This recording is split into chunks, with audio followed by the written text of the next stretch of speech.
still the human vector. I think the employees are even the executives of a company are the biggest factor. They're the ones most likely to let somebody in.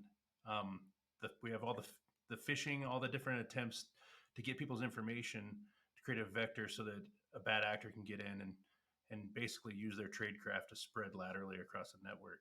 I think that's still and will always be the number one threat. Now, threat wise, as we get deeper into what actually is going on, I mean, ransomware is still a large threat that's going on right now.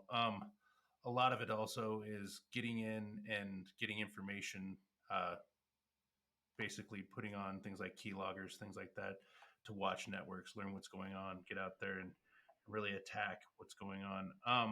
You also have some attacks that may be going on to take networks down just in a malicious way. But I still think the number one factor and the easiest low hanging fruit is the human factor. I think it'll always be that route. It's the easiest route for somebody to get in.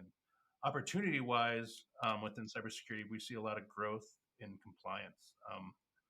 A lot of new laws are getting passed, and foresee a lot of laws getting passed within all sorts of industries where compliance is going to be a big piece. And within compliance, you can really get in there and secure a network and secure a company the right way and lower their responsibility, not responsibility, but lower the attacks that come upon them, and also do the due diligence pieces that put them in the best spot to be able to recover from something. I think a lot within cybersecurity is experience. You need to know what you're going through.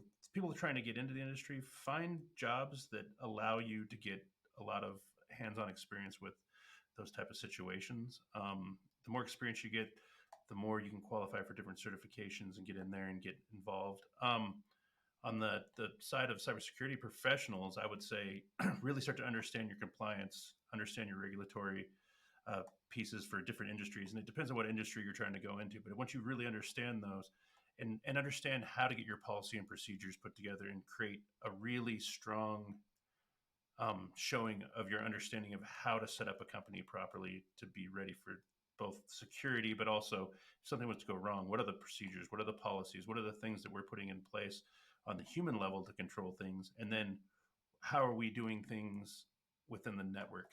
Are we implementing things like zero trust?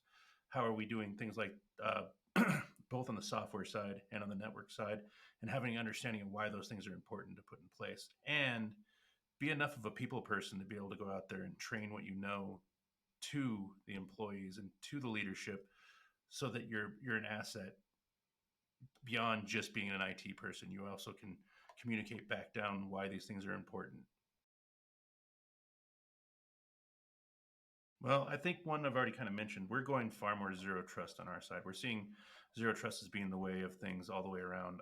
Zero trust from the idea that you limit the ability of the users to communicate with anything on the network that isn't absolutely necessary. And zero trust also within the level of softwares.